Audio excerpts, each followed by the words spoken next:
गुरु प्यारिओ वाहिगुरू जी का खालसा वाहिगुरू जी की फतेह। अज मैं आप जी के सन्मुख एक बहुत अहम विषय नूं लैके पेश होया हाँ ते गुरबाणी की रोशनी दे विच कुछ कुछ विचारां जिहड़ियां ने तुहाडे नाल साझीआं करनियां ने।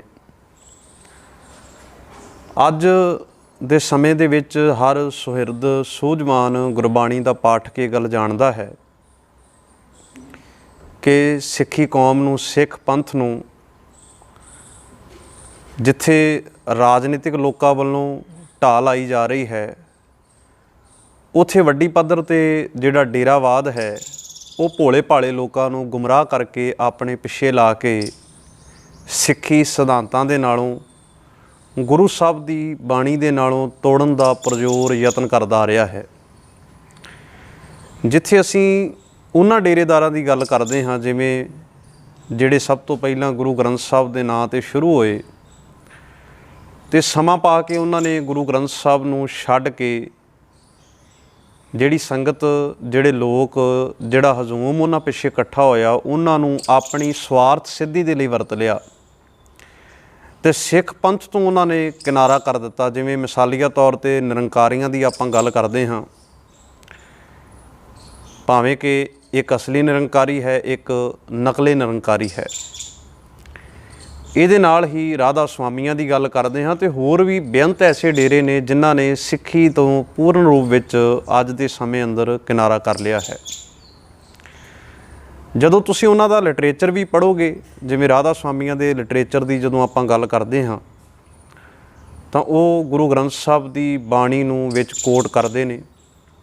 उन्हां दे लिटरेचर विच अपने आप नूं देहधारी सिद्ध करन दे लई गुरु ग्रंथ साहब दीयां जिहड़ियां पंक्तियां ने वो वरतियां जांदियां ने। ईवन उन्हां दीयां जिहड़े उन्हां दे बुक स्टाल ने उन्हां दे उत्ते बहुत सारियां किताबां ऐसियां ने जिन्हां दे विच बाणी दी वरतों भी कीती जांदी है।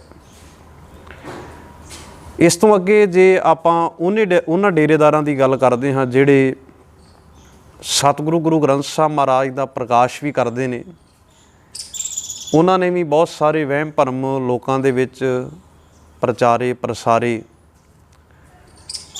ते लोगों नूं अपने मगर ला के सिक्खी दे असूलों नालों तोड़िया। जिवें साडे सामने वो लोग हैं जिन्हां ने अपने डेरियां दे विच ईवन लंगर तक भी नहीं चलाए। जिहड़ी गुरु पंथ की परंपरा सी उन्होंने हर पद्धर ते ढाह ला के निशान साहब तक भी नहीं लाया। पंथ की मर्यादा नूं उन्होंने निभाया नहीं। अज जिस चीज़ बारे मैं तुहाडे नाल गल करनी है वो है कि साडे विच जिहड़ी एक नवीं सोच के नां ते पछड़ी हुई सोच इस्टैबलिश की जा रही है, उन्हां दे मारू हमलियां दे संबंध विच भावें उन्हां दे हमले जिहड़े ने वो कई प्रकार दे ने, इतिहास के संबंध विच भी ने, पर सब तो वड्डा मारू हमला उन्होंने गुरु ग्रंथ साहब महाराज दे गुरु होने के उत्ते जिहड़े सवाल चुके ने उहदे उत्ते कीता है। ईवन वो भी लोग अजिहे लोगों के प्रभाव के अधीन आए जिहड़े गुरुद्वारियां विच नित प्रतिदिन गुरु ग्रंथ साहब का प्रकाश करते हैं, जिन्हां दे परिवार गुरु ग्रंथ साहब के आसरे पलते हैं, जिहड़े अरदासां भी करते हैं सवेरे शाम। तो बड़ी हैरानगी हुंदी है कि इस जिन्हों सो काल्ड अपग्रेडी सोच कहा जाता है उहदे प्रभाव अधीन आके वो भी चुपचाप सारा ये तमाशबीन बन के सारा कुछ वेख रहे हैं। सो खैर वीडियो लंबेरी ना हो जाए, मैं संखेप विच जिहड़ी उन्हां दी थ्योरी है जो उन्होंने प्रचारिया वो तुहाडे नाल गलबात साझी करांगा। एक गल इत्थे होर भी विचारणयोग है कि गुरु के रुतबे बारे जे पुछना होवे तो वो भाई गुरदास साहब नूं पुछ के वेखो कि उन्होंने गुरु के रुतबे की गुरु की अहमियत की गल की है। गुरु के रुतबे बारे जे जानना होवे तो गुरु ग्रंथ साहब की बाणी नूं पुछ के वेखो उन्होंने गुरु की महानता नूं किद्दां दर्शाया है।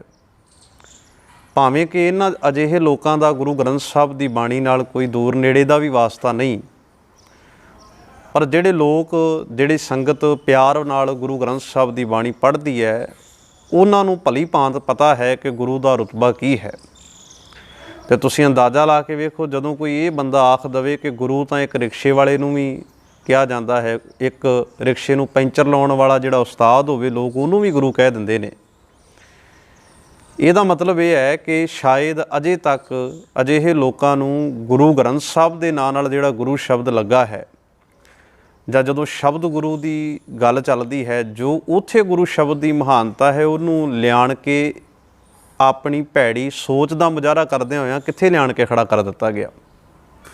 ਸੋ ਐਸੀਆਂ ਬਹੁਤ ਸਾਰੀਆਂ ਉਦਾਹਰਨਾਂ ਦਿੱਤੀਆਂ ਜਾ ਸਕਦੀਆਂ ਨੇ ਜਿੱਥੇ ਗੁਰੂ ਦੇ ਰੁਤਬੇ ਨੂੰ ਘਟਾਉਣ ਦੇ ਲਈ ਸਿੱਖ ਪੰਥ, ਸਿੱਖ ਮਜ਼ਹਬ ਦੇ ਵਿੱਚ ਜੋ ਗੁਰੂ ਦਾ ਰੁਤਬਾ ਹੈ ਉਹਨੂੰ ਨੀਵਾਂ ਵਿਖਾਉਣ ਦੇ ਲਈ ਜੋ ਕੋਝੀਆਂ ਚਾਲਾਂ, ਜੋ ਕੋਝੇ ਹਮਲੇ ਸ਼ਬਦੀ ਰੂਪ ਵਿੱਚ ਜਿਹੜੇ ਨੇ ਉਹ ਕੀਤੇ ਗਏ।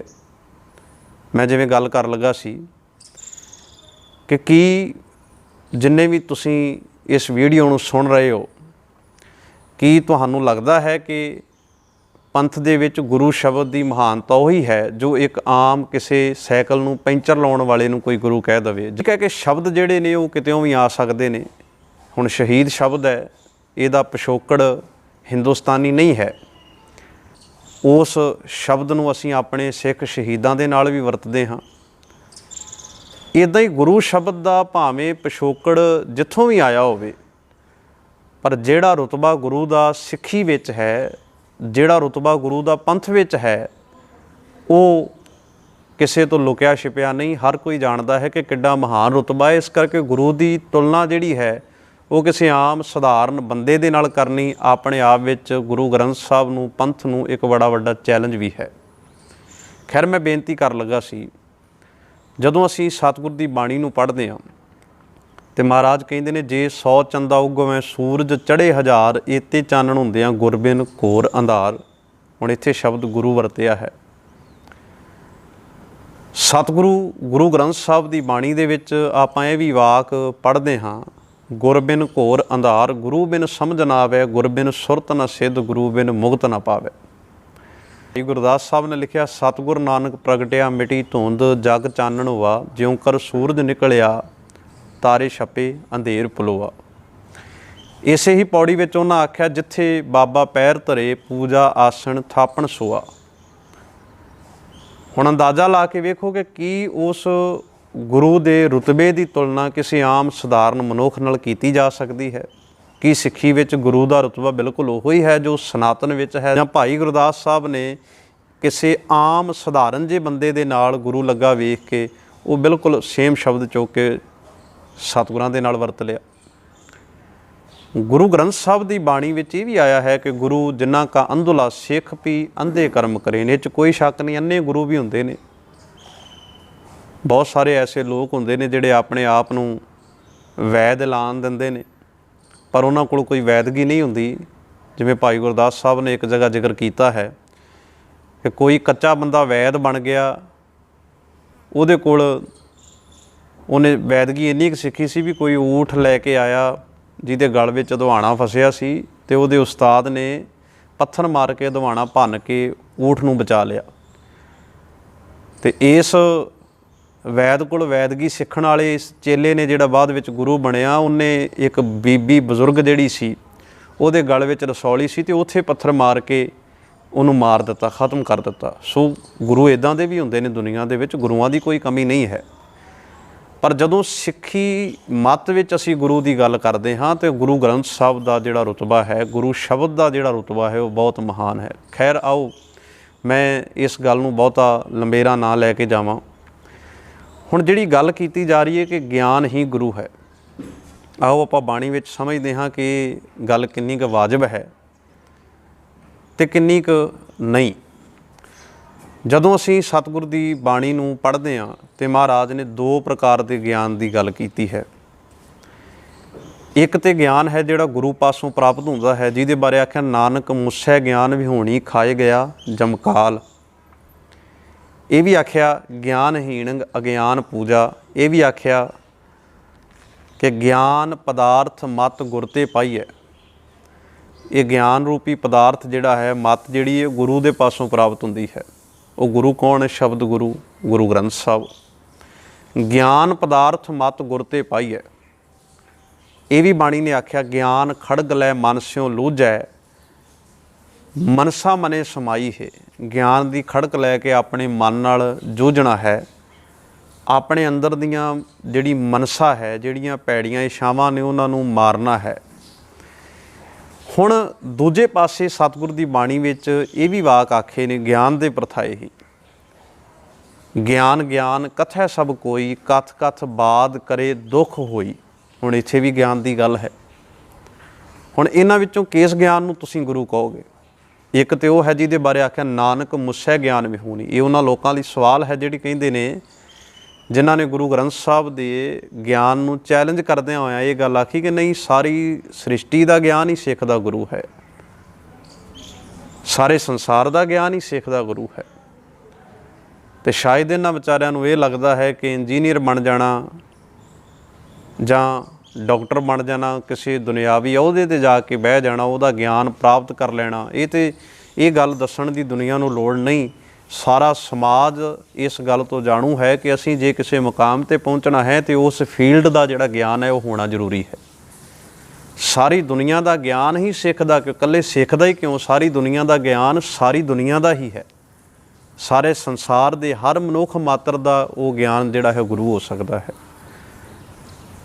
ਹੁਣ ਜਿਹੜੀ ਮੈਂ ਬੇਨਤੀ ਕਰਨ ਲੱਗਾ ਸੀ ਕਿ ਗਿਆਨ ਵੀ ਦੋ ਪ੍ਰਕਾਰ ਦਾ ਹੈ। ਇੱਕ ਹੈ ਨਾਨਕ ਮੁਸੈ ਗਿਆਨ ਵਿਹੂਣੀ, ਇੱਕ ਹੈ ਗਿਆਨ ਗਿਆਨ ਕਥੈ ਸਭ ਕੋਈ। ਗਿਆਨੀਆਂ ਦੀ ਦੁਨੀਆ ਵਿੱਚ ਕੋਈ ਕਮੀ ਨਹੀਂ ਹੈ। ਕਥ ਕਥ ਬਾਦ ਕਰੇ ਦੁੱਖ ਹੋਈ।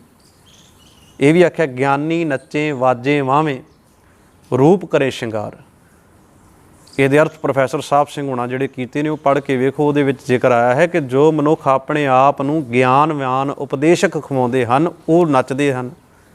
ਗਿਆਨੀ ਨੱਚੇ ਵਾਜੇ ਵਾਵੇਂ, ਰੂਪ ਕਰੇ ਸ਼ਿੰਗਾਰ। ਹੁਣ ਇਹ ਹੈ ਦੋ ਬਾਤਾਂ ਜਿਹੜੀਆਂ ਸਤਿਗੁਰ ਦੀ ਬਾਣੀ ਵਿੱਚ ਗਿਆਨ ਦੀਆਂ ਪਾਈਆਂ ਨੇ। ਗਿਆਨ ਜਿਹੜਾ ਹੈ ਉਹ ਚੋਰ ਕੋਲ ਵੀ ਹੋ ਸਕਦਾ ਹੈ। ਗਿਆਨ ਦੇ ਸਿਰ ਉੱਤੇ ਲੋਕਾਂ ਨੇ ਬੈਂਕ ਜਿਹੜੇ ਨੇ ਉਹ ਵੀ ਲੁੱਟ ਲਏ। ਗਿਆਨ ਦੇ ਸਿਰ ਉੱਤੇ ਡਾਕੇ ਵੱਜਦੇ ਨੇ। ਕੋਈ ਵੀ ਦੁਨੀਆ ਦਾ ਕੰਮ ਜਿਹੜਾ ਹੈ ਉਹ ਗਿਆਨ ਤੋਂ ਬਿਨਾਂ ਨਹੀਂ ਹੋ ਸਕਦਾ। ਗੱਲ ਇਹ ਹੈ ਕਿ ਪੰਥਕ ਤੌਰ ਉੱਤੇ ਅਸੀਂ ਜਿੱਥੇ ਇੱਕ ਸਿੱਖ, ਇੱਕ ਵੱਖਰੀ ਕੌਮ ਹੈ, ਉਹਦੇ ਆਧਾਰ ਉੱਤੇ ਤੁਸੀਂ ਗੁਰੂ ਕਿਹਨੂੰ ਮੰਨਦੇ ਹੋ। ਫਿਰ ਇਸ ਤੋਂ ਅੱਗੇ ਇਹਨਾਂ ਨੇ ਗੱਲ ਚਲਾਈ ਸਾਡੇ ਵੀਰਾਂ ਨੇ ਕਿ ਅਸੀਂ ਵਿਵੇਕ ਨੂੰ ਗੁਰੂ ਮੰਨਦੇ ਹਾਂ। ਅਤੇ ਅਕਸਰ ਇਹ ਪ੍ਰਮਾਣ ਵਰਤਿਆ ਜਾਂਦਾ ਹੈ ਬਾਬਾ ਕਬੀਰ ਸਾਹਿਬ ਦਾ, ਕਹੋ ਕਬੀਰ ਮੈਂ ਸੋ ਗੁਰ ਪਾਇਆ ਜਾਂ ਕਾ ਨਾਉ ਵਿਵੇਕੋ। ਮੈਨੂੰ ਲੱਗਦਾ ਹੈ ਕਿ ਪ੍ਰਮਾਣ ਵਰਤ ਲਿਆ ਪਰ ਇਹਦੇ ਅਰਥਾਂ ਵੱਲ ਕਦੀ ਗੌਰ ਨਹੀਂ ਕੀਤਾ।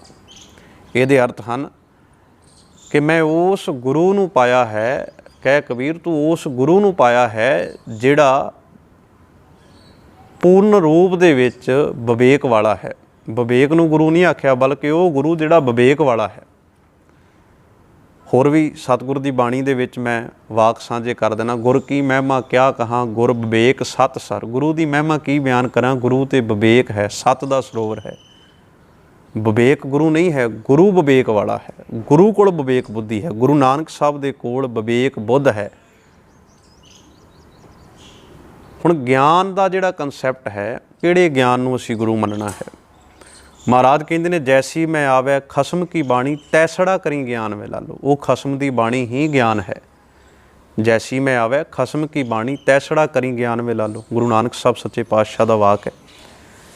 ਇੱਥੇ ਮੈਂ ਇੱਕ ਬੇਨਤੀ ਹੋਰ ਕਰ ਜਾਂਦਾ, ਜਾਂ ਤਾਂ ਤੁਸੀਂ ਆਪ ਇੰਨੇ ਸਮਰੱਥ ਹੋ ਕਿ ਤੁਹਾਨੂੰ ਗੁਰੂ ਗ੍ਰੰਥ ਸਾਹਿਬ ਦੀ ਲੋੜ ਨਹੀਂ, ਤੁਸੀਂ ਇਹ ਕਹਿ ਦਿਓ ਸਪਸ਼ਟ ਰੂਪ ਵਿੱਚ, ਜਿਵੇਂ ਰਾਧਾ ਸੁਆਮੀ ਜਿਹੜੇ ਨੇ ਉਹਨਾਂ ਨੇ ਕਹਿ ਦਿੱਤਾ ਕਿ ਅਸੀਂ ਤਾਂ ਆਪਣੇ ਆਪ ਵਿੱਚ ਗੁਰੂ ਹਾਂ, ਸਾਡੇ ਕੋਲ ਕੋਈ ਇਲਹਾਮ ਹੋ ਰਿਹਾ ਹੈ। ਸਿੱਧੇ ਜਿਹੇ ਰੂਪ ਵਿੱਚ ਜੇ ਮੈਂ ਗੱਲ ਕਰਨੀ ਹੋਵੇ, ਜਦੋਂ ਆਪਾਂ ਇਹ ਕਹਿੰਦੇ ਹਾਂ ਕਿ ਅਸੀਂ ਉਹ ਸ਼ਬਦ ਲੱਭਣਾ ਹੈ ਜਿਹਦੀ ਗੱਲ ਬਾਣੀ ਨੇ ਕੀਤੀ ਹੈ, ਕਿਉਂਕਿ ਕੀ ਗੱਲ ਹੈ, ਉਹ ਸ਼ਬਦ ਬਾਣੀ ਵਿੱਚ ਨਹੀਂ ਹੈ। ਜਦੋਂ ਅਸੀਂ ਇਹ ਕਹਿੰਦੇ ਹਾਂ ਕਿ ਅਸੀਂ ਉਹ ਸ਼ਬਦ ਲੱਭਣਾ ਹੈ ਜਿਹਦੀ ਗੱਲ ਗੁਰੂ ਸਾਹਿਬ ਨੇ ਬਾਣੀ ਵਿੱਚ ਕੀਤੀ ਹੈ, ਕੀ ਗੱਲ ਉਹ ਸਾਰੇ ਦਾ ਸਾਰਾ ਸ਼ਬਦ ਜਿਹੜਾ ਗੁਰੂ ਸਾਹਿਬ ਨੂੰ ਪ੍ਰਾਪਤ ਹੋਇਆ ਉਹ ਗੁਰਬਾਣੀ ਦੇ ਰੂਪ ਵਿੱਚ ਉਹਨਾਂ ਸਾਨੂੰ ਦਿੱਤਾ ਨਹੀਂ, ਕਿ ਜਾਂ ਉਹ ਕੋਈ ਹੋਰ ਸ਼ਬਦ ਹੈ ਜਿਹਨੂੰ ਲੱਭਣ ਲਈ ਅਜੇ ਸਿੱਖ ਨੂੰ ਭਟਕਣਾ ਪੈਣਾ ਹੈ। ਬੜੀ ਸਿੱਧੀ ਜੀ ਗੱਲ ਹੈ ਕਿ ਜਿਹੜਾ ਸ਼ਬਦ ਗੁਰੂ ਸਾਹਿਬ ਨੇ ਆਪਣੀ ਜੀਵਨ ਵਿੱਚ ਹੰਢਾਇਆ, ਉਹੀ ਸ਼ਬਦ ਜਿਹੜਾ ਹੈ ਉਹਨਾਂ ਨੇ ਸਾਡੀ ਝੋਲੀ ਵਿੱਚ ਗੁਰੂ ਗ੍ਰੰਥ ਸਾਹਿਬ ਬਾਣੀ ਦੇ ਰੂਪ ਦੇ ਵਿੱਚ ਪਾਇਆ, ਅਤੇ ਸਿੱਖ ਨੇ ਉਸ ਬਾਣੀ ਨੂੰ ਪੜ੍ਹਨਾ ਹੈ, ਸਮਝਣਾ ਹੈ, ਜੀਵਨ ਵਿੱਚ ਅਪਣਾਉਣਾ ਹੈ। ਬਾਣੀ ਵਿੱਚੋਂ ਮੈਂ ਪ੍ਰਮਾਣ ਸਾਂਝੇ ਕਰਨ ਲੱਗਾ ਸੀ। ਪਹਿਲਾ, ਜੈਸੀ ਮੈਂ ਆਵੇ ਖਸਮ ਕੀ ਬਾਣੀ, ਤੈਸੜਾ ਕਰੀ ਗਿਆਨ ਵੇ ਲਾਲੋ। ਅਗਲੀ ਗੱਲ ਹੈ, ਗੁਰਦੇਵ ਕਹਿੰਦੇ ਨੇ, ਹਉ ਆਪੋਂ ਬੋਲ ਨਾ ਜਾਣਦਾ, ਮੈਂ ਕਹਿਆ ਸਭ ਹੁਕਮਾਓ ਜੀਓ। ਮੈਂ ਆਪ ਨਹੀਂ ਜਾਣਦਾ, ਜੋ ਨਿਰੰਕਾਰ ਦਾ ਹੁਕਮ ਹੈ ਉਹ ਤੁਹਾਡੇ ਸਨਮੁਖ ਰੱਖਿਆ ਹੈ। ਇਹ ਬੋਲ ਹੈ ਗੁਰੂ ਅਰਜਨ ਸਾਹਿਬ ਦਾ, ਜਿਨ੍ਹਾਂ ਨੇ ਤਤੀਆਂ ਤਵੀਆਂ ਦੇ ਸੇਕ ਚੱਲੇ। ਕੀ ਗੱਲ, ਜਿਹੜਾ ਉਹਨਾਂ ਨੇ ਬੋਲ ਸਾਡੇ ਸਨਮੁਖ ਰੱਖਿਆ ਆਪਣੀ ਬਾਣੀ ਰੂਪ ਵਿੱਚ, ਸਾਡਾ ਉੱਥੋਂ ਮਨ ਭਰ ਆਇਆ ਹੈ, ਜੀ ਭਰ ਆਇਆ ਹੈ ਕਿ ਅਸੀਂ ਹੋਰ ਕੋਈ ਬੋਲ ਲੱਭਣ ਜਾਣਾ ਹੈ, ਅਸੀਂ ਹੋਰ ਕੋਈ ਸ਼ਬਦ ਲੱਭਣਾ ਹੈ। ਹੁਣ ਜਦੋਂ ਸਤਿਗੁਰੂ ਮਹਾਰਾਜ ਕਹਿੰਦੇ ਨੇ ਸ਼ਬਦ ਗੁਰੂ ਸੁਰਤ ਧੁਨ ਚੇਲਾ, ਕੀ ਗੱਲ ਇਹ ਸ਼ਬਦ ਉਹ ਨਹੀਂ ਜਿਹੜਾ ਗੁਰੂ ਅਰਜਨ ਸਾਹਿਬ ਨੇ ਸਾਨੂੰ ਦਿੱਤਾ? ਕੀ ਗੱਲ ਇਹ ਸ਼ਬਦ ਉਹ ਨਹੀਂ ਜਿਹੜਾ ਗੁਰੂ ਨਾਨਕ ਸਾਹਿਬ ਨੇ ਸਾਡੀ ਝੋਲੀ ਵਿੱਚ ਪਾਇਆ? ਫਿਰ ਐਸਾ ਹੋਰ ਕਿਹੜਾ ਸ਼ਬਦ ਹੈ ਜਿਹੜਾ ਅੱਜ ਕਿਸੇ ਡੇਰੇਦਾਰ ਨੇ ਜਾਂ ਕਿਸੇ ਬੰਦੇ ਨੇ ਲੱਭਣ ਜਾਣਾ ਹੈ ਅਤੇ ਫਿਰ ਉਹਨੂੰ ਲੱਭ ਕੇ ਲਿਆਣ ਕੇ ਸਾਨੂੰ ਦੇਣਾ ਹੈ? ਇਸ ਕਰਕੇ ਗੁਰੂ ਪਿਆਰ ਵਾਲਿਓ, ਗਿਆਨ ਜਿਹੜਾ ਹੈ ਉਹ ਗੁਰੂ ਵੱਲੋਂ ਦਿੱਤਾ ਹੋਇਆ ਗਿਆਨ ਹੈ। ਭਾਈ ਗੁਰਦਾਸ ਸਾਹਿਬ ਨੂੰ ਪੜ੍ਹ ਲਓ, ਉਹਨਾਂ ਨੇ ਵੀ ਇਸ ਗੱਲ ਦਾ ਜ਼ਿਕਰ ਕੀਤਾ। ਬੜੇ ਸਪਸ਼ਟ ਜਿਹੇ ਪ੍ਰਮਾਣ ਨੇ, ਗਿਆਨਨ ਮੈਂ ਗਿਆਨ ਅਰ ਧਿਆਨਨ ਮੈਂ ਧਿਆਨ ਗੁਰ। ਦੁਨੀਆ ਦੇ ਵਿੱਚ ਬੜਾ ਗਿਆਨ ਹੋਵੇਗਾ, ਪਰ ਸਭ ਤੋਂ ਉੱਤਮ ਗਿਆਨ ਜੇ ਮਨੁੱਖ ਦੀ ਆਤਮਾ ਨੂੰ ਬੁਲੰਦੀਆਂ 'ਤੇ ਲੈ ਕੇ ਜਾਣ ਵਾਲਾ ਹੈ ਤਾਂ ਉਹ ਗੁਰੂ ਦਾ ਗਿਆਨ ਹੈ। ਗਿਆਨਨ ਮੈਂ ਗਿਆਨ ਅਰ ਧਿਆਨਨ ਮੈਂ ਧਿਆਨ ਗੁਰ, ਸਕਲ ਧਰਮ ਮੈਂ ਗ੍ਰਸਤ ਪ੍ਰਧਾਨ ਹੈ। ਹੁਣ ਇੱਥੇ ਗ੍ਰਸਤ ਦੀ ਗੱਲ ਵੀ ਭਾਈ ਗੁਰਦਾਸ ਸਾਹਿਬ ਨੇ ਕੀਤੀ ਹੈ। ਸੋ ਬੜੀ ਸਪਸ਼ਟ ਹੋ ਗਈ ਗੱਲ ਕਿ ਉਹ ਗਿਆਨ ਕਿੱਥੋਂ ਪ੍ਰਾਪਤ ਹੁੰਦਾ ਹੈ। ਉਹ ਗਿਆਨ ਸਾਨੂੰ ਗੁਰੂ ਦੇ ਪਾਸੋਂ ਪ੍ਰਾਪਤ ਹੁੰਦਾ ਹੈ। ਅਗਲੀ ਗੱਲ, ਜੇ ਅਸੀਂ ਇਹ ਕਹੀਏ ਕਿ ਸਮੁੱਚੀ ਸ੍ਰਿਸ਼ਟੀ ਦਾ ਗਿਆਨ ਸਾਡਾ ਗੁਰੂ ਹੈ, ਕਿ ਇੱਕ ਮਨੁੱਖ ਦੀ ਇੰਨੀ ਪਹੁੰਚ ਹੈ ਕਿ ਉਹ ਸਾਰੇ ਸੰਸਾਰ ਦਾ ਗਿਆਨ ਇਕੱਠਾ ਕਰ ਲਵੇ? ਇੱਕ ਮਨੁੱਖ ਜਿਹੜਾ ਹੈ, ਇੱਥੋਂ ਤੱਕ ਦੁਨੀਆ ਦਾ ਅੱਜ ਤੱਕ ਕੋਈ ਅਜਿਹਾ ਮਨੁੱਖ ਲੱਭਾ ਹੈ ਜਿਹੜਾ ਮੁਕੰਮਲ ਹੋਵੇ ਅਤੇ ਇਹ ਕਹਿ ਦੇਵੇ ਕਿ ਮੈਂ ਸਾਰੇ ਸੰਸਾਰ ਦਾ ਗਿਆਨ ਪ੍ਰਾਪਤ ਕਰ ਲਿਆ? ਇੱਕ ਵੀ ਐਸੀ ਉਦਾਹਰਨ? ਹਾਂ, ਕਿਸੇ ਨੂੰ ਕਿੱਤੇ ਦਾ ਗਿਆਨ ਹੋ ਸਕਦਾ ਹੈ। ਮੈਂ ਜੇ ਬਾਣੀ ਦਾ ਪ੍ਰਚਾਰਕ ਹਾਂ, ਮੈਨੂੰ ਬਾਣੀ ਦਾ ਗਿਆਨ ਹੋ ਸਕਦਾ ਹੈ, ਪਰ ਡਾਕਟਰ ਦਾ, ਜਿਹੜੀ ਡਾਕਟਰੀ ਹੈ, ਉਹਦਾ ਗਿਆਨ ਮੈਨੂੰ ਕਿੱਥੋਂ ਆ ਜਾਵੇਗਾ? ਫਿਰ ਜੇ ਕੋਈ ਹੋਰ ਕੋਈ ਇੰਜੀਨੀਅਰ ਹੈ, ਮੈਂ ਆਪਣਾ ਘਰ ਬਣਾਉਣਾ ਹੈ ਅਤੇ ਉਹਦੇ ਲਈ ਮੈਨੂੰ ਇੰਜੀਨੀਅਰ ਕੋਲ ਜਾਣਾ ਪਵੇਗਾ। ਜੇ ਮੈਂ ਬਿਮਾਰ ਹਾਂ, ਉਹਦੇ ਲਈ ਡਾਕਟਰ ਕੋਲ ਜਾਣਾ ਪਵੇਗਾ। ਹੁਣ ਡਾਕਟਰ ਕੋਲ ਵੀ ਗਿਆਨ ਹੈ, ਪਰ ਡਾਕਟਰ ਦਾ ਗਿਆਨ ਜਿਹੜਾ ਹੈ ਉਹ ਬਾਹਰੀ ਸਰੀਰ ਦਾ ਗਿਆਨ ਹੈ, ਸਰੀਰਕ ਤਲ 'ਤੇ ਹੈ ਉਹ ਗਿਆਨ। ਇਸੇ ਤਰੀਕੇ ਨਾਲ ਇੰਜੀਨੀਅਰ ਦਾ ਗਿਆਨ ਜਿਹੜਾ ਹੈ ਉਹ ਬਾਹਰੀ ਬਿਲਡਿੰਗ ਬਣਾਉਣ ਦਾ। ਹੁਣ ਨਾ ਤਾਂ ਗੁਰੂ ਗ੍ਰੰਥ ਸਾਹਿਬ ਦੀ ਬਾਣੀ ਸਾਨੂੰ ਕੋਈ ਬਿਲਡਿੰਗਾਂ ਬਣਾਉਣਾ ਸਿਖਾਉਂਦੀ ਹੈ। ਹਾਂ, ਉਹ ਇਹ ਕਹਿੰਦੀ ਹੈ ਕਿ ਬਿਲਡਿੰਗਾਂ ਦੇ ਵਿੱਚ ਤੂੰ ਰਹਿਣਾ ਕਿਵੇਂ ਹੈ। ਗੁਰੂ ਗ੍ਰੰਥ ਸਾਹਿਬ ਦੀ ਬਾਣੀ ਸਾਨੂੰ ਇਹ ਸਿਖਾਉਂਦੀ ਹੈ ਕਿ ਬਿਲਡਿੰਗ ਦੇ ਵਿੱਚ ਤੂੰ ਰਹਿਣਾ ਕਿਵੇਂ ਹੈ। ਗੁਰੂ ਗ੍ਰੰਥ ਸਾਹਿਬ ਦੀ ਬਾਣੀ ਵੀ ਵੈਦ ਹੈ। ਜਿੱਥੇ ਬਾਹਰੀ ਤੌਰ 'ਤੇ ਵੈਦ ਨੇ, ਉੱਥੇ ਬਾਣੀ ਇਹ ਸਿਖਾਵੇਗੀ ਕਿ ਤੇਰੇ ਮਨ ਨੂੰ ਜਿਹੜੇ 5 ਰੋਗ ਲੱਗੇ ਨੇ ਉਹਨਾਂ ਦੀ ਨਿਵਰਤੀ ਕਿਵੇਂ ਕਰਨੀ ਹੈ, ਕਿਉਂਕਿ ਗੁਰੂ ਵੈਦ ਹੈ। ਸਤਿਗੁਰ ਦੀ ਬਾਣੀ ਸਾਨੂੰ ਇਹ ਸਿਖਾਵੇਗੀ ਕਿ ਜੇ ਤੇਰੇ ਕੋਲ ਮਹਿਲ ਨਹੀਂ, ਜੇ ਇੰਜੀਨੀਅਰਾਂ ਤੱਕ ਤੇਰੀ ਪਹੁੰਚ ਨਹੀਂ, ਤੂੰ ਵੱਡੇ ਵੱਡੇ ਮਹਿਲ ਨਹੀਂ ਛੱਤ ਸਕਦਾ, ਅਤੇ ਕੁੱਲੀ ਦੇ ਵਿੱਚ ਵੀ ਕਿਵੇਂ ਰਹਿਣਾ ਹੈ। ਗੁਰਦੇਵ ਸਿਖਾਵੇਗੀ ਕਿ ਗੁਰਦੇਵ ਦੀ ਬਾਣੀ ਸਿਖਾਵੇਗੀ ਵੱਡੇ ਵੱਡੇ ਜਿਹੜੇ ਰਾਜੇ ਮਹਿਲਾਂ ਵਿੱਚ ਬੈਠੇ ਨੇ ਉਹ ਵੀ ਦੁਖੀ ਹਨ, ਨਾਨਕ ਦੁਖੀਆ ਸਭ ਸੰਸਾਰ। ਇਸ ਕਰਕੇ ਹੋਰ ਕਿਹੜਾ ਐਸਾ ਗਿਆਨ ਹੈ ਜਿਹੜਾ ਸਿੱਖ ਨੇ ਪ੍ਰਾਪਤ ਕਰਨਾ ਹੈ? ਸੋ ਗੁਰੂ ਪਿਆਰ ਵਾਲਿਓ, ਸਮਝਣ ਦੀ ਗੱਲ ਹੈ, ਗਿਆਨ ਗੁਰੂ ਗ੍ਰੰਥ ਸਾਹਿਬ ਦੀ ਬਾਣੀ ਨੇ ਸਾਨੂੰ ਦਿੱਤਾ ਹੈ। ਜੋ ਗੁਰੂ ਸਾਹਿਬ ਨੇ ਆਪਣੀ ਜ਼ਿੰਦਗੀ ਵਿੱਚ ਕਮਾਇਆ, ਜੋ ਉਹਨਾਂ ਦੇ ਉਪਦੇਸ਼ ਸਨ, ਉਹ ਸਾਰੇ ਉਪਦੇਸ਼ ਸਾਡੀ ਜ਼ਿੰਦਗੀ ਦੇ ਰਾਹ ਨੂੰ ਸੁਖੱਲਿਆਂ ਬਣਾਉਣ ਵਾਸਤੇ ਗੁਰੂ ਸਾਹਿਬ ਨੇ ਸਾਡੀ ਝੋਲੀ ਵਿੱਚ ਪਾਏ। ਇਹ ਗੁਰੂ ਸਾਹਿਬ ਦਾ ਆਪਣੇ ਆਪ ਵਿੱਚ ਇੱਕ ਬੜਾ ਵੱਡਾ ਕ੍ਰਾਂਤੀਕਾਰੀ ਕਦਮ ਸੀ। ਹੁਣ ਜਦੋਂ ਅਸੀਂ ਇਤਿਹਾਸ ਪੜ੍ਹਦੇ ਹਾਂ, ਆਪਾਂ ਜੇ ਇਤਿਹਾਸ ਵਾਲੇ ਪਾਸੇ ਗੌਰ ਕਰ ਲਈਏ ਤਾਂ ਗੁਰੂ ਗ੍ਰੰਥ ਸਾਹਿਬ ਦੇ ਸਰੂਪਾਂ ਨੂੰ ਖੂਹਾਂ ਵਿੱਚ ਸੁੱਟ ਦਿੱਤਾ ਗਿਆ। ਕਿਉਂ ਸੁੱਟਿਆ ਗਿਆ? ਕਿਉਂਕਿ ਸਿੱਖ ਦੀ ਜਿਹੜੀ ਹਸਤੀ ਹੈ ਉਹ ਗੁਰੂ ਗ੍ਰੰਥ ਸਾਹਿਬ ਦੇ ਨਾਲ ਹੈ। ਉਹਨਾਂ ਨੂੰ ਲੱਗਦਾ ਸੀ ਕਿ ਗੁਰੂ ਗ੍ਰੰਥ ਸਾਹਿਬ ਨੂੰ ਖਤਮ ਕਰ ਦਿਓ। ਗੁਰੂ ਆਖਣ 'ਤੇ ਪਾਬੰਦੀਆਂ ਲਾ ਦਿੱਤੀਆਂ, ਇਵਨ ਗੁੜ ਆਖਣ 'ਤੇ ਪਾਬੰਦੀਆਂ ਲਾ ਦਿੱਤੀਆਂ ਵੀ ਭੇਲੀ ਕਿਹਾ ਕਰੋ, ਗੁਰੂ ਨਾ ਕਿਹਾ ਕਰੋ। ਸਿੱਖਾਂ ਨੂੰ ਗੁਰੂ ਚੇਤੇ ਆਉਂਦਾ। ਕਿਹੜਾ ਗੁਰੂ ਚੇਤੇ ਆਉਂਦਾ? ਜਿਹੜਾ ਸਾਰੇ ਸੰਸਾਰ ਦੇ ਵਿੱਚ ਕੋਈ ਗੁਰੂ ਸੀ, ਜਿਹੜਾ ਸਮੁੱਚੀ ਮਨੁੱਖਤਾ ਦਾ ਗਿਆਨ ਉਹ ਚੇਤੇ ਆਉਂਦਾ ਸੀ? ਨਹੀਂ, ਉਹਨਾਂ ਨੂੰ ਗੁਰੂ ਗ੍ਰੰਥ ਸਾਹਿਬ ਚੇਤੇ ਆਉਂਦਾ ਸੀ। ਉਹਨਾਂ ਨੂੰ ਗੁਰੂ ਗ੍ਰੰਥ ਸਾਹਿਬ ਦੀ ਬਾਣੀ ਚੇਤੇ ਆਉਂਦੀ ਸੀ, ਗੁਰੂ ਸਾਹਿਬ ਦਾ ਕਲਾਮ ਚੇਤੇ ਆਉਂਦਾ ਸੀ। ਗੁਰੂ ਗ੍ਰੰਥ ਸਾਹਿਬ ਦੇ ਸਰੂਪਾਂ ਨੂੰ ਖੂਹਾਂ 'ਚ ਸੁੱਟਿਆ ਗਿਆ। ਇਸ ਕਰਕੇ ਪਿਆਰ ਵਾਲਿਓ, ਦੁਨੀਆ ਦਾ ਗਿਆਨ ਲੈਣਾ ਹੈ, ਠੀਕ ਹੈ। ਜਦੋਂ ਸਤਿਗੁਰ ਦੀ ਬਾਣੀ ਵਿੱਚ ਆਪਾਂ ਕਿਰਤ ਦਾ ਸਿਧਾਂਤ ਪੜ੍ਹਦੇ ਹਾਂ, ਅਤੇ ਕਿਰਤ ਸਿੱਖ ਨੇ ਕਰਨੀ ਹੈ, ਉਹਦਾ ਕੋਈ ਉਹ ਕਿਰਤ ਕਿਸੇ ਵੀ ਤਰੀਕੇ, ਕੋਈ ਟੀਚਰ ਦੀ ਆਪਣੀ ਕਿਰਤ ਹੋ ਸਕਦੀ ਹੈ, ਕੋਈ ਹੋਰ ਅਹੁਦੇ ਉੱਤੇ ਹੈ, ਕੋਈ ਪੁਲਿਸ ਵਿੱਚ ਹੈ, ਉਹਦੀ ਆਪਣੀ ਕਿਰਤ ਹੋ ਸਕਦੀ, ਉਹ ਆਪਣਾ ਕੰਮ ਇਮਾਨਦਾਰੀ ਨਾਲ ਕਰੇ। ਇਸ ਕਰਕੇ ਉਹ ਕਿਰਤ ਦਾ ਗਿਆਨ ਹੈ, ਇਹ ਕਰਤੇ ਦਾ ਗਿਆਨ ਹੈ, ਇਹ ਫਰਕ ਹੈ। ਉਹ ਕਿਰਤ ਹੈ, ਇਹ ਕਰਤੇ ਦਾ ਗਿਆਨ। ਕਰਤੇ ਦੇ ਗਿਆਨ ਨੂੰ ਲੈਣ ਲਈ ਸਾਨੂੰ ਕਿਤੇ ਭਟਕਣ ਦੀ ਲੋੜ ਨਹੀਂ। ਸ਼ਬਦ ਬਾਰੇ ਥੋੜ੍ਹਾ ਜਿਹਾ ਸਮਝ ਲੈਂਦੇ ਹਾਂ। ਜਿਵੇਂ ਅਕਸਰ ਪ੍ਰਮਾਣ ਦਿੱਤਾ ਜਾਂਦਾ ਕਿ ਸ਼ਬਦ ਗੁਰੂ ਸੁਰ ਧੁਨ ਚੇਲਾ, ਸਿੱਧਾਂ ਨੂੰ ਗੁਰੂ ਨਾਨਕ ਸਾਹਿਬ ਨੇ ਕਿਹਾ ਵੀ ਮੇਰਾ ਗੁਰੂ ਸ਼ਬਦ ਹੈ, ਅਤੇ ਅਸੀਂ ਵੀ ਕੋਈ ਸ਼ਬਦ ਲੱਭਣਾ ਹੋਰ। ਖੈਰ ਆਪਾਂ ਬਾਣੀ ਵਿੱਚੋਂ ਇਹਦੇ ਪ੍ਰਮਾਣ ਲੈਂਦੇ। ਮਹਾਰਾਜ ਕਹਿੰਦੇ ਬਿਨ ਅਬ ਸ਼ਬਦ ਨਾ ਮੰਝਿਐ, ਸਾਚੇ ਤੇ ਸੱਚ ਹੋਏ। ਹੁਣ ਇੱਥੇ ਅਰਥ ਬਣਦੇ ਨੇ ਕਿ ਗੁਰੂ ਰੂਪੀ ਜਿਹੜਾ ਸ਼ਬਦ ਹੈ, ਗੁਰੂ ਸ਼ਬਦ ਰੂਪੀ ਜਿਹੜਾ ਪਾਣੀ ਹੈ, ਅਬ ਦਾ ਮਤਲਬ ਹੁੰਦਾ ਪਾਣੀ, ਇਹ ਤੋਂ ਬਿਨਾਂ ਮਨ ਨੂੰ ਮਾਂਜਿਆ ਨਹੀਂ ਜਾ ਸਕਦਾ। ਹੋਰ ਪ੍ਰਮਾਣ ਸ਼ਬਦ ਦੇ ਪ੍ਰਥਾਏ ਮੈਂ ਸਾਂਝੇ ਕਰ ਦਿੰਦਾ ਤਾਂ ਕਿ ਕੋਈ ਸ਼ੱਕ ਨਾ ਰਹਿ ਜਾਵੇ। ਬਿਨ ਗੁਰ ਸ਼ਬਦ ਨਾ ਛੁੱਟਿਐ, ਦੇਖੋ ਵਿਚਾਰਾ, ਜੇ ਲੱਖ ਕਰਮ ਕਮਾਵਹੀ ਬਿਨ ਗੁਰ ਅੰਧਿਆਰਾ। ਹੁਣ ਇੱਥੇ ਵੀ ਸ਼ਬਦ ਦੀ ਗੱਲ ਆਈ ਹੈ ਵੀ ਗੁਰੂ ਸ਼ਬਦ ਤੋਂ ਬਿਨਾਂ ਛੁੱਟਿਆ ਨਹੀਂ ਜਾ ਸਕਦਾ, ਛੁਟਕਾਰਾ ਨਹੀਂ ਮਿਲ ਸਕਦਾ। ਹੋਰ ਸੁਣ ਲਓ, ਪੰਚ ਸ਼ਬਦ ਧੁਨ ਅਨਹਦ ਵਾਜੇ, ਹਮ ਘਰ ਸਾਜਨ ਆਏ। ਇੱਥੇ ਵੀ ਸ਼ਬਦ ਲਿਖਿਆ ਹੈ। ਜਨ ਨਾਨਕ ਦੂਜੀ ਲਾਮ ਚਲਾਈ, ਅਨਹਦ ਸ਼ਬਦ ਵਜਾਏ। ਇੱਥੇ ਵੀ ਸ਼ਬਦ ਦਾ ਜ਼ਿਕਰ ਹੈ। ਫਿਰ ਸ਼ਬਦ ਸੁਰਤ ਬਿਨ ਆਵੈ ਜਾਵੈ, ਪਤ ਖੋਈ ਆਵਤ ਜਾਤਾ ਹੈ। ਇੱਥੇ ਵੀ ਸ਼ਬਦ ਦਾ ਜ਼ਿਕਰ ਹੈ। ਕਬੀਰ ਸਾਹਿਬ ਨੇ ਆਖਿਆ ਚੋਟ ਸਹਾਰੈ ਸ਼ਬਦ ਕੀ, ਤਾਸ ਗੁਰੂ ਮੈਂ ਦਾਸ। ਇੱਥੇ ਵੀ ਸ਼ਬਦ ਦਾ ਜ਼ਿਕਰ ਹੈ। ਹੁਣ ਗੁਰੂ ਪਿਆਰ ਵਾਲਿਓ, ਇਹ ਸਾਰਾ ਸ਼ਬਦ ਕੀ ਗੁਰੂ ਗ੍ਰੰਥ ਸਾਹਿਬ ਦੇ ਵਿੱਚ ਮੌਜੂਦ ਨਹੀਂ ਹੈ ਕਿ ਅਸੀਂ ਹੋਰ ਕਿਤੇ ਲੱਭਣ ਜਾਣਾ?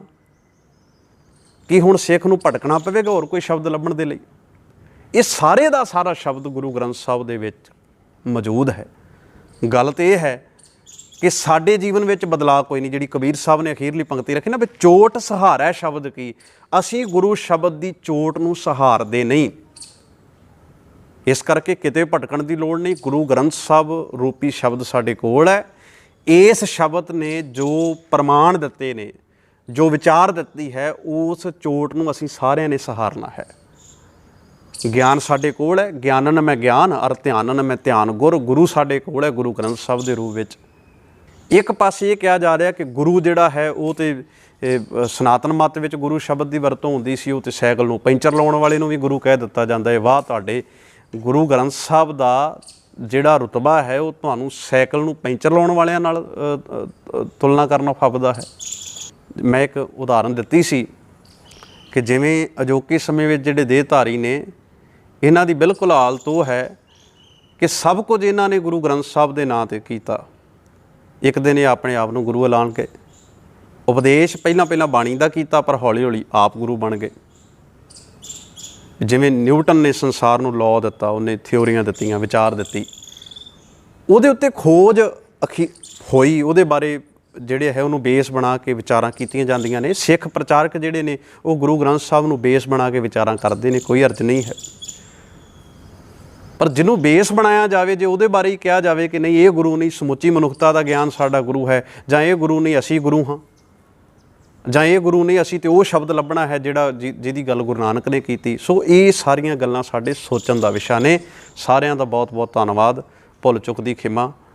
ਸੋ ਆਸ ਹੈ ਕਿ ਤੁਸੀਂ ਬਾਣੀ ਦੇ ਸੰਦਰਭ ਦੇ ਵਿੱਚ ਇਸ ਗੱਲ ਨੂੰ ਸਮਝਿਆ ਹੋਵੇਗਾ, ਵਿਚਾਰਿਆ ਹੋਵੇਗਾ। ਸੋ ਅਸੀਂ ਸਤਿਗੁਰੂ ਗੁਰੂ ਗ੍ਰੰਥ ਸਾਹਿਬ ਉੱਤੇ ਆਪਣਾ ਅਕੀਦਾ ਵਿਸ਼ਵਾਸ ਰੱਖੀਏ। ਜੇ ਅਸੀਂ ਪੜ੍ਹਦੇ ਹਾਂ ਕਿ ਸਭ ਸਿੱਖਣ ਕੋ ਹੁਕਮ ਹੈ ਗੁਰੂ ਮਾਨਿਓ ਗ੍ਰੰਥ, ਜਾਂ 10 ਪਾਤਸ਼ਾਹੀਆਂ ਦੀ ਜੋਤ ਗੁਰੂ ਗ੍ਰੰਥ ਸਾਹਿਬ ਹੈ, ਤਾਂ ਉਸ ਗੁਰੂ ਗ੍ਰੰਥ ਸਾਹਿਬ ਮਹਾਰਾਜ ਦੇ ਲੜ ਲੱਗੋ। ਠੀਕ ਹੈ, ਗੁਰੂ ਗ੍ਰੰਥ ਸਾਹਿਬ ਦੇ ਨਾਲ ਬਹੁਤ ਸਾਰੀਆਂ ਜਿਹੜੀਆਂ ਪਖੰਡ ਦੀਆਂ ਗੱਲਾਂ ਬਾਤਾਂ ਨੇ ਉਹ ਵੀ ਜੋੜ ਦਿੱਤੀਆਂ ਜਾਂਦੀਆਂ ਨੇ ਡੇਰੇਦਾਰਾਂ ਵੱਲੋਂ, ਅਤੇ ਉਹ ਇੱਕ ਵੱਖਰਾ ਚਰਚਾ ਦਾ ਵਿਸ਼ਾ ਹੈ। ਸੋ ਅੱਜ ਲਈ ਤੁਸੀਂ ਇੰਨੀਆਂ ਕੁ ਬੇਨਤੀਆਂ ਪ੍ਰਵਾਨ ਕਰਨੀਆਂ। ਭੁੱਲਾਂ ਚੁੱਕਾਂ ਦੀ ਖਿਮਾ। ਵਾਹਿਗੁਰੂ ਜੀ ਕਾ ਖਾਲਸਾ, ਵਾਹਿਗੁਰੂ ਜੀ ਕੀ ਫਤਿਹ।